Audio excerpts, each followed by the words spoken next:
When it comes to enjoying peace, solitude, and the natural beauty of Northern Maine, Mike and Hannah Elliot have a good plan. They strap on snowshoes and packs and hike 6 miles to a small cabin on Daicey Pond in Baxter State Park.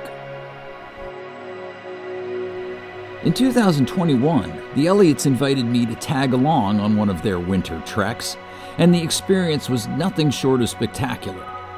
After meeting in a big parking area on the Golden Road west of Millinocket, we loaded a pair of sleds and headed north along a section of the Appalachian Trail.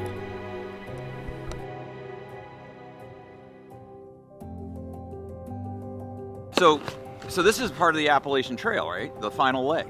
Yep. This will take you, I think, to the hunt. Goes towards Katahdin Stream, and then boom, you climb the mountain and you're done. Yep, and you're in the northern terminus of the Appalachian Trail.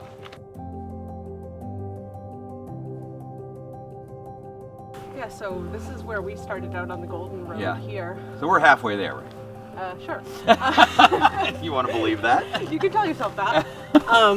So normally in the summer you just drive along the Park Tote Road here, and Daicey's right there, but we are going to walk from here. We're about here right now, and we're going to branch off of the Appalachian Trail and follow the Foss-Knowlton Trail. We're going to go across this lake, and we're going to go across this lake, and then we're going to hit Daicey, and our cabins will be waiting right on the other side. In order to overnight at Daicey Pond or one of the other camps in Baxter, you first need to make reservations and secure a winter permit through the Baxter State Park website. If you have specific dates in mind, be sure to make your reservations well in advance, especially if you have a particular cabin in mind. Snowshoeing can be quite strenuous, especially if you have to break trail through fresh snow and haul a sled. So pace yourself and bring plenty of water to stay hydrated. Also, it's important to dress in layers and wear moisture-wicking, breathable garments so you don't overheat or become chilled when you stop to rest. Luckily for us, other snowshoers had already packed down the trail after the last snowfall. Still, hauling the sleds, especially on the uphill portions, proved hard work. About an hour into our hike, we came to the first of 3 ponds we would need to cross. The Elliots had been monitoring the temperatures closely over the past few weeks, so they knew the ice was safe enough. However, it's always a good idea to carry a set of ice picks and some rope in case you happen to fall through a weak spot.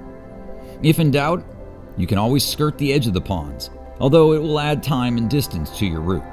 We're about halfway in right now. We've done about 3 miles on the trail, and now, if you see the sign there, we're at Foss-Knowlton Pond. We're going to start here, cut across the middle, go all the way down to that end.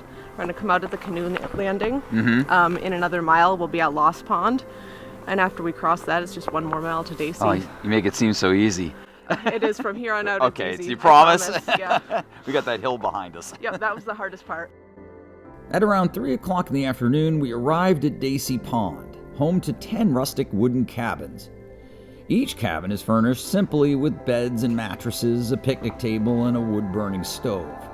It gives you an idea of what winter life must have been like for Maine frontiersmen of the 1800s.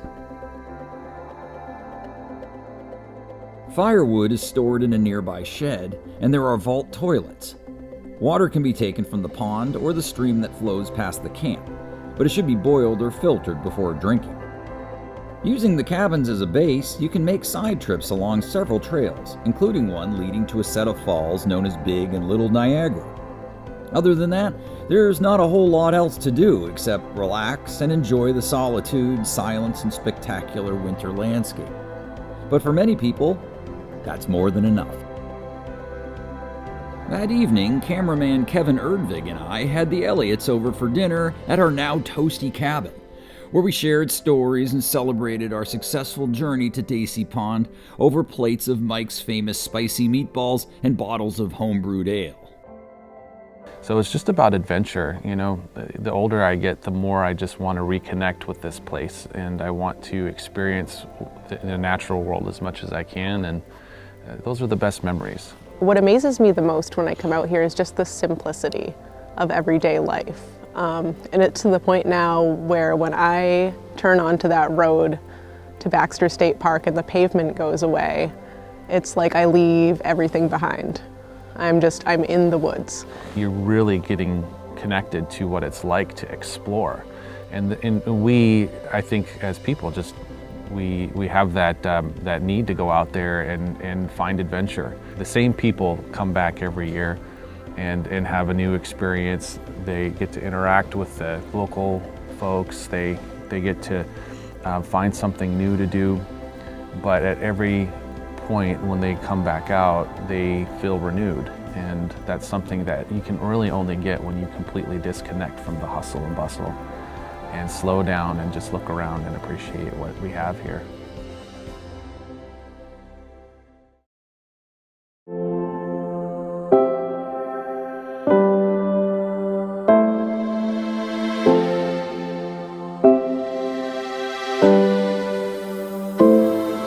Thank you for watching.